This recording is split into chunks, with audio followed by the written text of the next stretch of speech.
Welcome back to another episode of Cafecito Chats. Thank you for joining us. Today's topic is going to be caught in the middle, reality of the sandwich generation. For those of you who don't know what a sandwich generation is, you're an adult, you're working, you're taking care of your kids, and you're also taking care of your parents or aging parents. And that's what a sandwich generation is. Some of you may have heard the term, some of you may have not.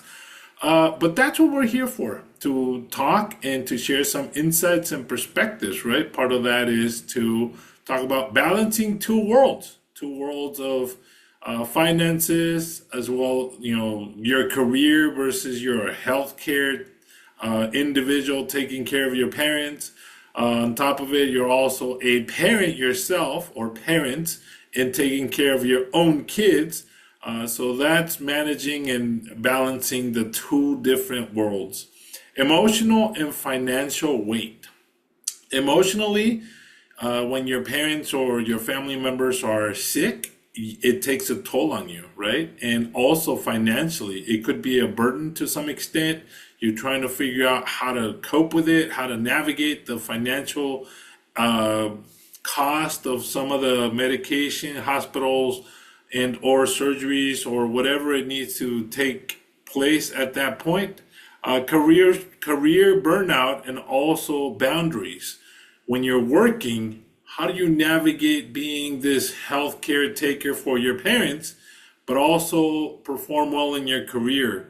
That's more or less what we're going to talk about, and also redefining the support and the community that surrounds you. What does that really mean?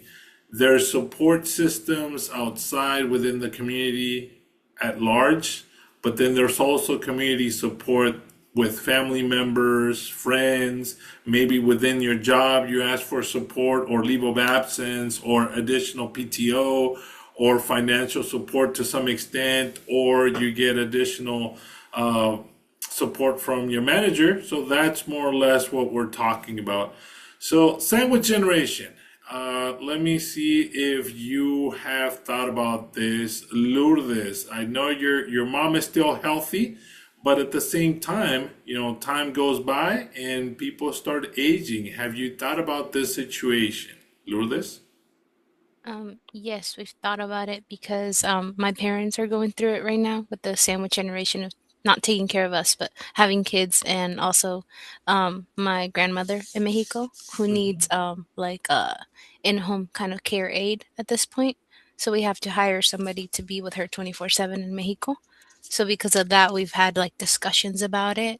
The way they deal with my grandma right now is that she had 12 kids, so each kid takes a month and they get to make the decisions that day, because before it used to be like one or two people leading kind of like the change and whatnot, but it caused a lot of disgruntled people. So then at this point now it's more of like, okay, each person each month, and you make the decisions, and no more frustrations or headaches about that. um we've kind of talked about it with my parents. They're young right now, but it's definitely somewhere in the future. So yeah, it's a conversation starter for sure. Wow, okay. From what you've seen, have you seen your parents deal with it, cope with it well? How are they doing it? Obviously, it's 1 month per grown-up kid that you talked about, so that's your uncles and aunts that are doing this. But how do you see your parents actually cope with it? um Coping with it, I mean, it's stressful at times where there's like health scares and whatnot. They try their best to know that they're not in control. Some things that they just can't be there in person, so they have to pay somebody to be there for them, and kind of always be available on WhatsApp and whatnot for calls or anything like that. And more of my abuelita just wants somebody on WhatsApp to call with her and talk to her all the time. So they check in with her like daily. So try to navigate that schedule as well. And you did mention a little bit of the financial situation. I hope it's not digging too much into it, but there's 12 kids. So I'm assuming that they distribute or they divide the cost of the health and or care for grandma at this point, abuelita. But how I'm assuming that there's some that can support a little more and some that can't. How does that conversation take place? I think it's on a basis day, like if you can't like no per month, right? If you can't be there financially, you can be there physically, where sometimes it's like a compromise, like 50 and 50, and it really is dependent on the son or daughter whose turn it is and managing all that and kind of making those decisions. So I know when it's my mom's turn, they hire somebody to be in the house 24/7 and they get paid really well and they get compensated really well because sometimes my grandma, mi abuelita a veces no duerme, a veces it's a lot. So she knows how much work it is. So she values whoever works with her. Yeah, I'm pretty sure it's a stressful situation. I'm pretty sure that's when it does happen and when it presents itself. But at the same time, I'm assuming that your parents hire somebody because they're so far away that they can't really bring grandma over to their house. Is that accurate? Yeah, we consider it, but she's a little too old and fragile to travel. It's getting to the point where she kind of needs to stay home. Like traveling makes her sick and whatnot. So we just don't even touch that. Yeah. Yeah, yeah. No, no, no. Thank you for sharing all that information. Yeah, that's the reality of things. Sometimes you try to plan the best and try to financially be there, support in some way, form, or shape, but those are the facts of life at this point, right? And this ties into conversations that we've had in the past of wills and living trust and healthcare directives in order for us when we get older, what we really want and how we really want to be taken care of to some extent during our older age or failing health, right? And so part of that sandwich generation, we have to be able to know and understand what the wishes of some of those individuals that we will be taking care of or are taking care of are. And that's very important for us to have knowledge of and at least sit down with our other siblings and have that conversation because some of them might not necessarily be in agreement with some of the decisions at any given point. But if there's a written document and or it's coming from your abuelita's mouth or your grandpa's mouth, it definitely makes a big difference, right? And it allows the others to just kind of back off and say, okay, well, it is somebody's wishes as indicated, so let's go ahead and try to do that. But at the same time, as a career professional, and this goes to Mr. Mike Cruz, I know that you spent 10 years with your mom as she was older. And part of this question is redefining your career burnout and boundaries, right? You were a professional, but at the same time, you were trying to take care of your family and you were trying to take care of your mom. How did you deal with that? How did that go? Well, first of all, yeah, my dad passed away in '86, and my mom lived until 2010. So when I was working, uh, we just made sure she was self-reliant. She had enough funds. Her house was paid off. She had enough funds. She was in fairly good health. She had diabetes and some other issues.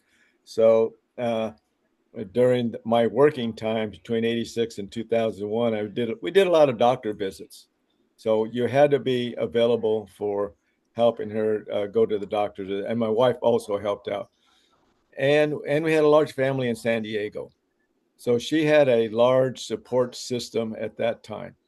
So it was an impact on me, I would say minimally, because things were, she had a house, she had some savings, and she had my dad's retirement.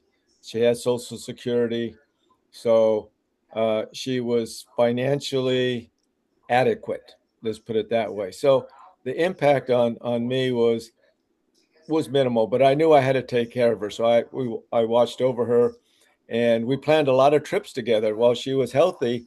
We did a lot of travel, even though she might have been in a wheelchair at times.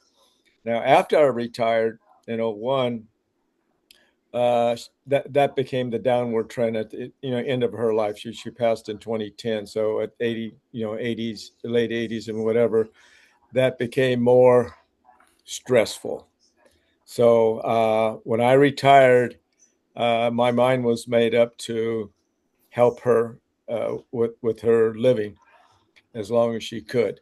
So that was part of the plan of my retirement. I retired in '01, and my focus at that time was to take care of her, and which I did. So the impact on my career was minimal during my working time. Afterwards, after I retired, things got to be a little more burdensome, if you will, and so she was in her house. We tried to move her, like Lord, we tried to put her in a home. Well, my mom said, "I'm not going. I'm staying right here." So we had to. I had to accommodate that. I have two sisters, but they were both on the East Coast, and so it was my job to take care of her. And we did it. We kept her at home, but in the last couple of months of her life, well, I had a cousin come and stay for a year to help her 724, and then there were other times that I was the sole caregiver, so to speak, and that was a very physical and mentally draining time when she needed 724 care, and I had to be there. And to tell you the truth, it was very, very taxing, both mentally and physically. And so we got through that. She had her leg amputated because of diabetes effects. So we had to put her in surgery. That was a very tough conversation with her. The doctor says if you don't take care of this leg, you'll get sepsis and you'll die. You got 2 weeks to live. So I had to stay in a room with her for about 30 minutes to convince her to have the leg amputated, and she finally agreed. She wasn't happy about it, but she had to do it, which gave her another year and a half of life. So those are some tough things that you're going to have to face with your parents. Uh, it's you have to think of their welfare. They're going to be cranky. They're going to be ostentatious. The thing is, let them be. Don't fight it. Don't fight it, because that just puts the burden back on you, and it makes it more tiresome for you, and it'll wear you out. You don't want to argue with your parents. Whatever they want to eat, whatever they want to do, you kind of work with them and make it happen. So it's a challenge that I think we'll all face sooner or later with our parents and our grandparents. It's something you have to plan for. Actually, I had planned for it when I retired. I knew I was going to have to take care of my mom, and I knew what the current situation is. So plan ahead. I had to make her do a last will and a testament. I had to do what do you call that thing? A living trust and the I made her do a living healthcare trust. prime director. Yeah, and yeah, living trust with the MDR and all. Got the lawyer. We did all that. Uh, and the first thing she said to me, she says, "Son, I want to leave it all to you." And I go, I have two sisters, and I'm going, no, no, Mom, don't put that on me. So I made her when she did the living will trust that all her assets would be split equally between the three children. Okay, I would be the executor, and I would make sure that everybody got the. So avoid that quote fight in the future with your siblings about the the trust, or you should have a trust. I'd recommend make sure Mama has a trust, Papa has a trust, and then you can decide of all the things that need to be done prior to it happening, and that will avoid a lot of conflict. So after my mom passed, the trust was identified. The sisters, we all agreed on what was in the content, and it went smoothly. We had to sell the house, got to get rid of things, and it all went without too much of a hitch. But one last comment is that if you have to be the sole provider of your mom or dad, it's going to be a tough ride.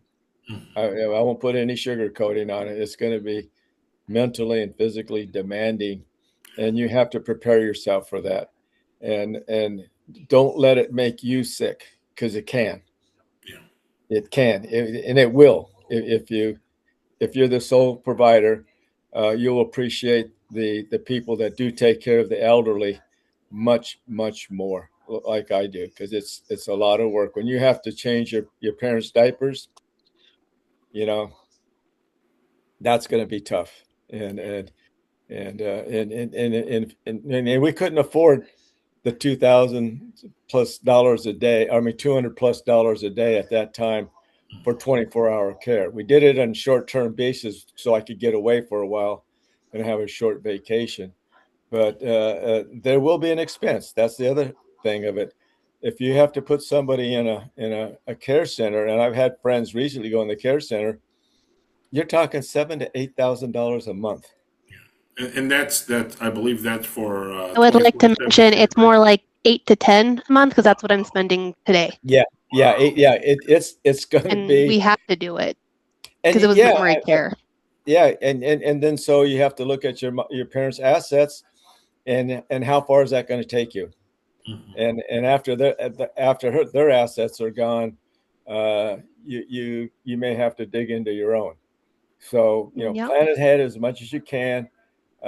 Care is very expensive, uh, uh, uh, and that's if you can't do the caring. I Yeah. was fortunate that my mom was strong enough, and at the end I could take care of her, but I did the 7/24, and I had cousins to help with the bathing and the hair and whatever, but it's just too physically demanding.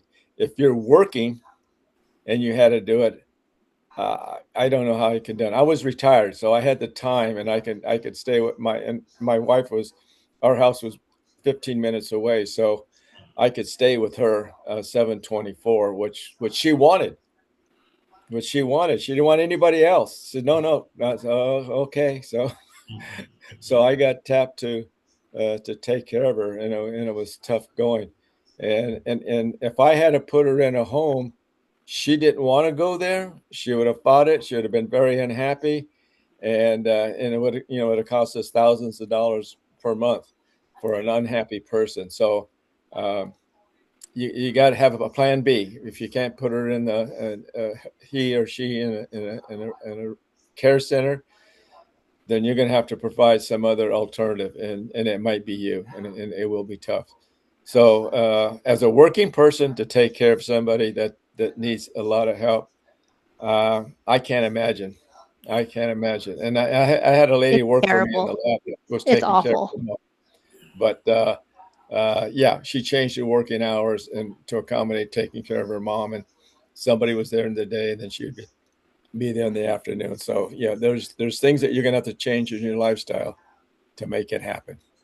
Yeah, so you did mention that employee that you helped and supported to some extent. I'll get to you, Mindy, and first I'll get to Lourdes. But Mr. Mike Cruz, before I let you go, you did talk about an employee that you were trying to help in some sort of way, not financially, but modifying their schedule to some extent, right? Can you elaborate a little more as Yeah, to what that in the was? government, you had specific work hours, right, Mindy? I mean, you got 7 to 3 or whatever. Well, we were in a lab, we were kind of isolated, so I talked with her individually. I says, and she told me her issue. She had her mom, and she said if I could come in 3 hours earlier, and then I can leave, 3 hours earlier, that I can get there and I can take care of her in the afternoon, whatever. So we made an agreement to do that. I just said, give me 40 hours a week. You work out the time schedule, and even if you have to take a day off or whatever, then you can make it up later or whatever. So I really left it up to the individual. To be honest, that was the kind of a manager I was. I believe people were honest, so I says, go ahead and do what you need to do to take care of your parent, and she did, uh, and we changed her. We changed her hours, but that was unofficially. at the time because, we weren't supposed to do those kind of things. But hopefully your work environment will allow you to have some type of, I don't know what they call it. Flexible work schedule. Yeah, well, sometimes they give you like instead of vacation time, they give you family time to take care of somebody. Sometimes I think they will allow you to do that, some amount of time or whatever. But if you're working, you work with your employer to come up with a scenario, scenario that you can accommodate. And you may not be able to accommodate your loved ones 100%, and it may be part time or whatever, but it could alleviate some of the cost in the long run of doing that, and maybe keep that person a little bit more in the comfort zone. Thank you, sir. Yeah, so talk to your manager if you're a working employee or currently working in your career and something like this does happen, comes up. Maybe talking to your manager, bringing it up to possibly HR and seeing what your benefits or possible course of action at that point would be, right? And come to shove, maybe some of the other employees might give you additional PTO. That might be something that you could definitely use and leverage. Yes, Mr. Mike Oh, yeah, Cruz. one thing came to mind. I just remembered in the government back when I was working, you could donate your annual leave to somebody. Right. Yeah, and so that really, I had a matter of fact, I think I donated 40 hours to this one of my workers, and other people joined. So yeah, your company may have that. You may be able to transfer some of your leave to that person so they can accommodate the situation. Thank you, sir. Lourdes, I hope you still remember your question. You had your hand up way a couple minutes ago. Yeah, I had a question for Mr. Mike. So, how did you kind of prevent that burnout? Because you did say that it was a lot for you to be the sole caretaker of your mom. How did you balance that or try to like prevent as much burnout as you could, given the situation? Uh, to me, I couldn't, to be honest with you. It was a 724 for the last couple of months of her life that I had to be there, and physically and mentally, I was just okay. First of all, it's an insidious thing because when you're helping somebody out 724, you don't realize the physical and mental strain on your body. That's the first thing that you're going to lose conscience of because you need to do it. You need to be there 724. You need to feed, you need to wash, you need to clean, you need to take care. So it's not just during the day, it's at night, when she's calling out, hey, I need to change your clothes, and da, da, da, da. And so your whole pattern, your sleep pattern, your wake pattern is all shot. So physically and mentally, um, I don't think I could have lasted too much longer than the couple of months I had to take care of her 724. So I really appreciate the healthcare people that they get paid to do it, but it's still a very taxing thing. So the answer, Lord, to this is uh,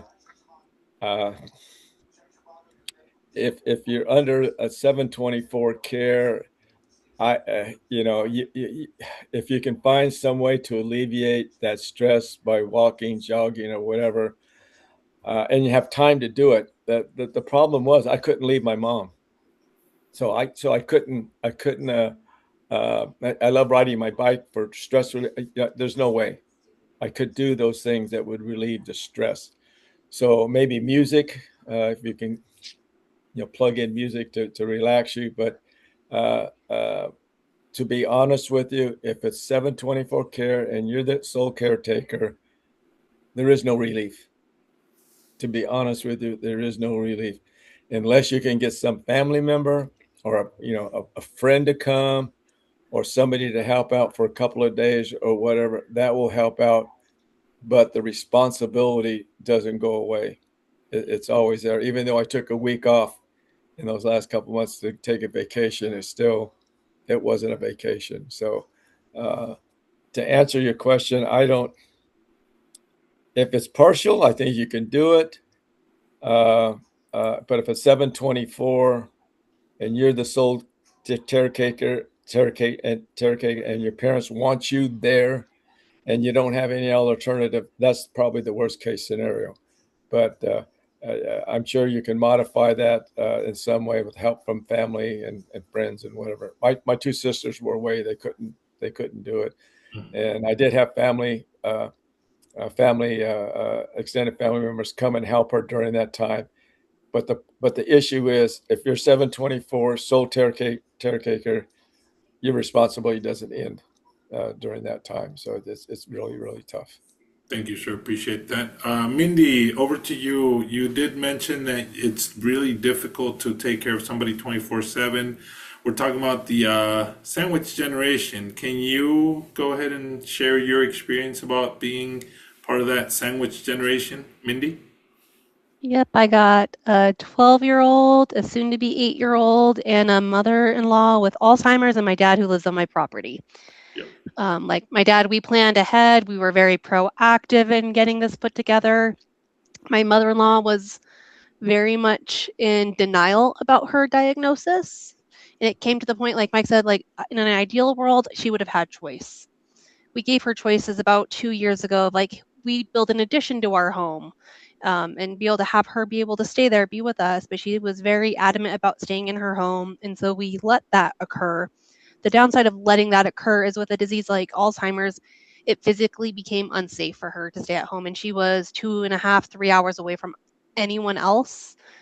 She did have one family member there who's like, oh, I can check in on her. And the family member just did not realize what the disease entailed and then kind of came to us in a last ditch effort of like, I can't do this. I didn't realize how bad this was. Not eating. She lost 50 pounds in the course of several months. She stopped letting people into her home. Homes started to go into disarray, right? We're having hantavirus. There is mouse poop all over that house. And we actually just are going to be closing on it in 3 days. And because she made the choice she made of how significantly she got, there was no way I was going to do that sandwich with my kids with someone who did not cooperate with us earlier. And so we made the choice, a very expensive choice, to go to assisted living because at first we thought like maybe this is just assisted living. No, it's memory care. Every single day my husband gets about 200 texts, him and his brother, asking to go home every single day. Like my husband will intentionally block her for his own sanity, and like kind of be like, okay, I'm ready to tap back in, then unblock her, because of just how hard it is. It's very challenging, and so she needs 24/7 care. Both of us still work. We're both in new jobs. His brother and his wife are still in jobs. Other family members that are directly related to her are also still working and not in good financial position. We're kind of hoping in the next couple of years one of the aunts will be able to retire and we can pay her instead of the memory care services, because we are watching that bank account like crazy because she did not financially plan. And so like we're having to sell her house without letting her know. Like but we had to get everything set up ahead, right? I heard you guys speaking about advanced directives, like power of attorney, durable power of attorney. So when she hit the point when she had that diagnosis, she became mentally incapable of making these decisions, and we had to enact that power of attorney and do things like sell her car, sell her house, start putting those funds in a way to make money to help cover that care cost. Because it's an unknown timeline. Like that's the hard part about a lot of care situations. You don't know if it's going to be 1 year or 15 years or 20 years. There is no crystal ball saying like, here's how long you can expect. And so we have to plan for, and we literally have a family calendar that we created between us and his brother of like reassess her financial situation. Like we put those dates in so we don't hyper focus on them, but we intentionally plan saying, here's the date we're going to follow up on some of these situations again, and kind of go from there. So that way we can kind of continue to plan and look at the long-term pictures. Like, is her health really declining? Do we need to consider a different assisted living? What do we need to consider? And kind of to know with things like assisted livings, if you have the ability to do that, there's typically wait lists. And I don't think a lot of people realize there's wait lists. So the place you would like to go, you might have to be on a wait list for. So we're on a wait list to go into memory care, and one of the reasons is because she had Alzheimer's, we intentionally chose a place that could go up to memory care, because that's a very different care need than even assisted living. But it's knowing all those, and then we still have two young kids, and my aging father. My father's 82 years old, so he's not a spring chicken anymore. He likes to think he is. He was told he has the lungs and liver of a 55-year-old, which he did not need that level of confidence in his life. But so we are very well aware of it, but in kind of we heavily utilize our system, right? We kind of have a tag in, tag out approach. We have assigned days who's going to go visit her, because there's someone visiting her every day. But with something like Alzheimer's, she doesn't remember anyone visits her. And so that's why she wants to go home, because she thinks no one's visiting her. And so it's even though we intentionally try to build this book for her, even by her door, of a little check-in log so she can see. So if she calls, we're like, hey, go check out your board. And she's like, oh, I didn't realize people were coming to see me. And I was like, because for something like Alzheimer's, it's not about going home per se. It's about feeling lonely. You're trying to get to the under emotion. And that's the case with a lot of elder care needs in general. They might be saying something, but there's probably an underlying, and you have to kind of focus on connection and getting to what's it really about. And it's I'm just feeling lonely because no one's here right now. Because she used to say that back in her own house. She's like, I want to go home, and we're all like, you're at home. And so it's tough. And so it's you try to get to the underlying emotions to kind of get that, and they get everyone prepared who's going to be on that care team. There's pros and cons to having one point of contact versus shared workload. We have to excessively communicate because there's 6 of us, but as a result, we all get a little bit more bandwidth back in our lives. But it also means we all have to over communicate, saying, hey, I helped her get in the bath today. So that way she's not taking a bath every single day per se. Or hey, we took her grocery shopping. We're having to send a group text kind of statusing what each of us did for the day. So that way, because she's not going to be able to tell you what's going on or what's happening. And so we have to overly communicate as a group, but we're able to kind of split up the workload. But man, oh man, is it stressful. It's just there 24/7. It never leaves your mind, right? It's not my direct parent, it's my mother-in-law, but I feel for my husband. I want to try to offload as much as I can for him. But we also want to live our lives with our kids, setting expectations for our kids of grandma can't watch you guys. So it's tough. Thank you, Mindy. I know it's a difficult and touchy subject. Mr. Maiku, you have your hand up, sir? Yeah, you're bringing back a lot of memories because taking care of my mom was just not a stay-at-home thing. She had strokes before, so she had to go into skilled nursing care for days days and weeks at a time, so she can rehabilitate. She had minor strokes, so we were in skilled nursing care, and there is a whole different issue. Medicare support. She had Medicare, and Medicare does take care of some skilled nursing time, but it was like the first 30 days no payment, then there was a open 10 days you had to pay, and then you had another 70 days of coverage. I had 100 days of coverage, but in the middle of it you actually had to spend some money. And so there were several times that my mom ended up in skilled nursing care that we had to go back and do that and monitor the Medicare things and all that. So yeah, it's just not. You're going to be lucky if there's no medical issues with your parents, but if there are, they'll probably have a stroke or fall down or whatever, and then you have to get involved in skilled nursing care and find that 724 care where they can take care of them while they're recuperating, and then there will be time that they can come back home. So that's a whole different issue, is medical care during the time that they are in need, and skilled nursing centers are the ones who do that. So the whole issue is now you have to monitor her medical insurance criteria and basically get real familiar with Medicare and see what they offer for skilled nursing and all kinds of services. And then if you have some private insurance, you can add on to that. But that is a whole issue in itself. Thank you, sir. Yeah, but we're very Yep. strategic on spending those funds, how we're handling the house sale. We're being very strategic on how that house sale gets handled. So if prolonged care does need to go on, it's more than 5 years. As we've estimated, we could probably do this 5 years before before we personally would be impacted by the funds of having to pay. So like we are very aware of that timeline, but it's like for Medicaid to be able to kick in, you have to show certain expense levels. And so it's like how we're handling those house sale funds is very, very strategic, and reading a lot of the gray lines of tax codes of how do you do this? And so like how do we move that money around? Because there's a lot of gray space, but it's you feel terrible navigating that gray space. Well, Mindy, the bottom line is the reality is that you'll have to be your mother will have to be financially poor to get Medicare or Medicaid. I think California, the bottom line was you only could have $3,000 in assets. So so she had an account. She wasn't ready for Medicaid, but she had Medicare.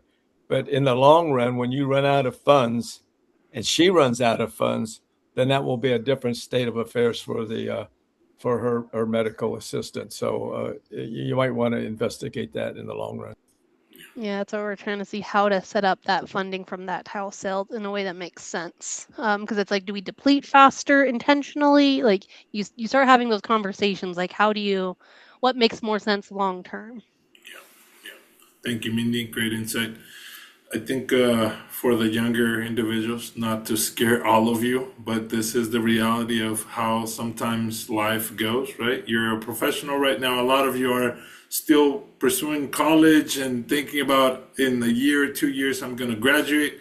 Hopefully, your parents are still healthy enough. But one of the big things to focus in at this point, make sure that your parents have a living trust and a healthcare prime directive. If you don't know, ask them.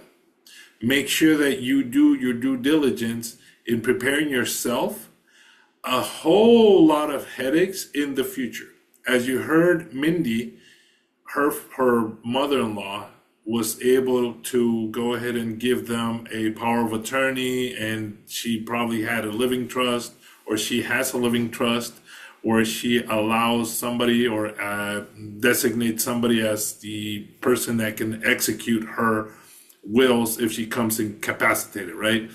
This happens out of the blue sometimes. And when it does happen and there's nothing documented or legally binding, you're in a herd of trouble financially, because now you're going to, on top of the medical and difficult situation that your parents are in, you're financially struggling because now you have to also legally get a handle on that situation.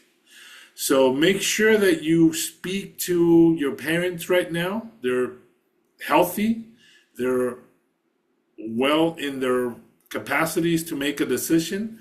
They need to help you for the future by setting up those documents at this point. If it's you or if it's somebody else that they designate, that's fine. You just have to make sure that they have those documents in place so that it's not a burden on you in the future if an emergency or something happens. So hope that's clear. Let's go to Alex Polo. I know that maybe you didn't experience this sandwich generation situation, but at the same time, I know that you have a lot of experience with insurance policies that are possibly going through your mind right now, hearing everybody talk. Can you share some insight and possibly offer some solutions and advice or insight to the conversation? Alex? Yeah, thank you for allowing me to speak on this topic. So, I think Mindy hit the nail on the head when she said we just want to live our life, you know. And today, in the financial world, there are things known as long-term care plans that are designed just for those types of cases. So, uh, and then a lot of them are acquired through life insurance. So life insurance, what you can do is get a rider. They call it a rider. So that's in addition to the policy. And there's one specifically called the long-term care rider. So what that does, let's say you have a $500,000 policy, right? So if you die, you're going to get $500,000. But if you add the long-term care rider, insurance companies have defined 6 activities of daily living. So they are bathing, they are toileting, they are continence, they are eating, they are dressing, and they are transporting. So the moment you cannot do 2 of those 6 activities, that's where the policy kicks in. And then the insurance company starts paying you your what if your, like I said, if your policy is $500,000, depending what type of rider you get, it starts paying you. There's one that pays you 2% of your death benefit monthly. So at $500,000, 2% is $10,000 monthly. So you start getting your benefits while you're still alive. You didn't die, but you need care. You need long-term care, and that's what that long-term care rider does. So, and then that will go for 50 months, because at 50 months times 2%, you will have used up 100% of your policy. Now, the good thing also about that is that money, that $10,000, let's say, if you had $500,000 policy, is tax-free. So there is no tax that needs to be paid on that. And let's say you got paid for 5 months of long-term care, and you only used half of the money. You only used $25,000. The other $25,000, you don't have to give it back to the insurance company. That's yours to keep. And you could go to Vegas if you want and put it all on black or whatever. But that's what those plans do. What I tell people nowadays is that you do not have to die to take advantage of your benefits. You can have these riders attached to your policy, and it's a big topic when I talk to people a lot, because yes, this the sandwich generation we're in, for especially our older parents, and Mike Cruz also had that experience, have to take care of them. You don't know, you have to miss work. You have to, you can't live your life, right? But by having these types of plans in place, that's what they're there for, to allow the people, to not depend on their relatives to take care of them. They could pay for nurses with that money, or if they want to pay their relatives to come take care of them, they can have money to pay their relatives or whatever other care they're going to need. So yeah, this is a very important topic. Now, for the young people out there, if you get a policy now, it's the cheapest you'll ever going to get it in your life. It's when you're older that it gets, more costly. So think about, looking into that and protecting yourself in that way. Because, I mean, even though you're young, we've seen cases where young people need long-term care, maybe not for like many years, but maybe for a couple of months or something. And that also happens out there. But there is stuff like that out there. And then the other topic that was brought up was about the living trust. So if you don't know where to begin, so my firm, the firm I work for, we don't do trust, but we work with a law firm. And you always want to get a lawyer for this. You can't go on the internet and do it yourself, kind of thing. That's not how these things work. So the law firm we work with, they offer a 30-minute free consultation through Zoom. If you're interested, if you have a parent that doesn't know where to start, contact me. We'll get them set up with that law firm, and they can get many other questions asked in that free consultation. And if they want to move forward with something, they can help them as well. So yeah. Thank you, Alex. Great insight, great perspective. And yes, if you do decide to ask any questions, you can definitely reach out to Alex Polo, reach out to me or Mr. Mike Cruz, and Mindy Farrell. We do have some experience, and we can share some insights and possible resources. Going over to Diego Martinez, I know that you're not necessarily in the same position as the sandwich generation, but you are a fairly new entry level employee engineer at the moment Has any of this conversation brought up any questions or concerns, any insight you want to share with us? No, no questions or concerns other than, I think there's some time left, so I'll bounce it off to you, Lázaro. What do you have to say in terms of, kind of, because I know you have two children, but I think it'll be a little easier for you because, you have one in college, one soon going to college, and congratulations on that, by the way. But yeah, like, what is your experience being in the sandwich generation? Yeah, for me, I think one of the big things that I had to do is make sure that for myself and my wife, we ended up getting a living trust 2 years ago. So we ended up doing that. We talked about where our assets need to be, who we designate as the individual that's going to be making sure that everything gets squared away if something happens, right? We do have that set up. As far as retirement goes, we do have some accounts. So those accounts, we make sure that we have the right beneficiaries listed out.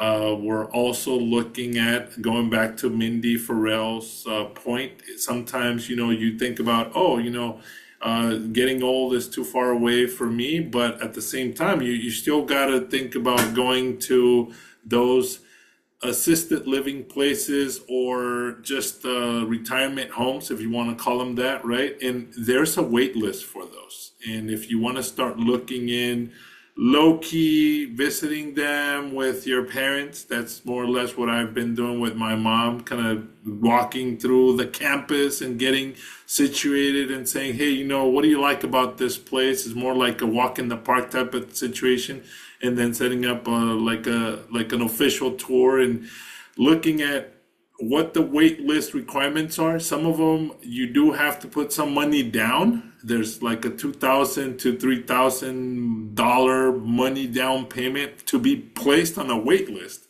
There's a cost of assisted living that you can definitely look into if that's what you need. But if you are on a wait list, it's easier to actually get situated faster than if it's an emergency. If it's an emergency, they're going to literally charge you an arm and a leg.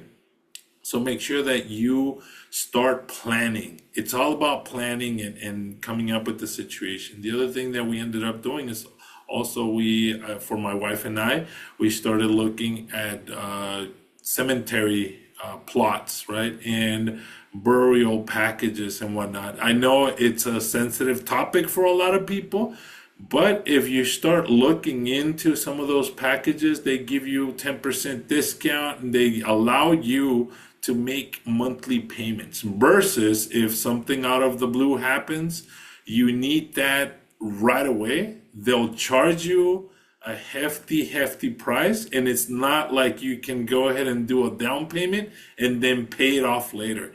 The cemetery wants the bulk of the money right away in order for them to render services. If you can't come up with the money, either you put it on a credit card, you divide it among the family members, you do some sort of money request to the bank or whatever it is with a high interest percent, and you can definitely go ahead and do that. But if you pre-plan, it comes out a little cheaper, and obviously you select the plot, you have your mom or your dad walk through the space, and at least they say, I like that, I don't like that, this is my wishes, and at least you set that up. So that's something to think about, right? And it doesn't have to be a dark situation. It's part of the life cycle. As long as you bring it into the table and you talk about it, it makes a lot of sense.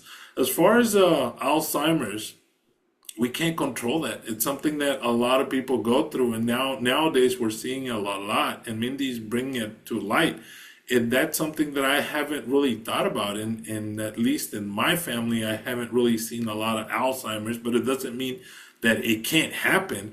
But to Mr. Mike's point, it's a draining physically and emotionally situation when you or family members have to be there 24/7.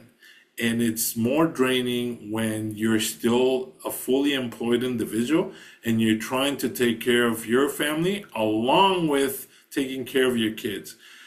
So this topic was brought to the table just to bring awareness, making sure that everybody has some insight and at least is consistently thinking about how can I prepare? How can I prepare my parents? How can I make this easier for me? So that's the whole premise of bringing this to the table. Mr. Mike Cruz, you have your hand up? Yeah, you're bringing up a lot of memories because I've been through a lot of that. One a minor issue or issue that you need to be aware of, especially with somebody with Alzheimer's, and you do have power of attorney. Uh, in the end, my mom wanted to spend all her money. She wanted to buy this, and so I had to kind of work with her about not spending money. And so the issue that was that is I made sure we put her like 15K aside for her burial purposes. We didn't have a plan or anything, but the plan was to have sufficient money in her bank account that we could do the burial things without a burden on anyone, in which we did. So that's an issue as you have power of attorney and you look at the finances, plan for that. You can either prepay for the burial services and have that done, or put that money aside. But Yeah, the issue that's is what with we're starting to Alzheimer's and do. older people, they want to do things that are not reality. They want to spend the money. They want to buy this. They want to do this, and you're going to have to work with them to mitigate those desires. Thank you, Mr. Mike Cruz, and that's very, very useful insight. Lourdes, around the room. Lourdes, any final thoughts? Yeah, a funny thing my mom says is that when they get older, the elderly people, it's like they behave like a little kid, but worse because a little kid, they can at least see that you have authority. Yeah, You're like parenting your parents, yeah. and they don't want to listen. They're crunchy. It's a lot. So basically, what Mike and Mindy alluded to. Thank you, Lourdes. Yes, great insight. Isaac, any final thoughts, comments?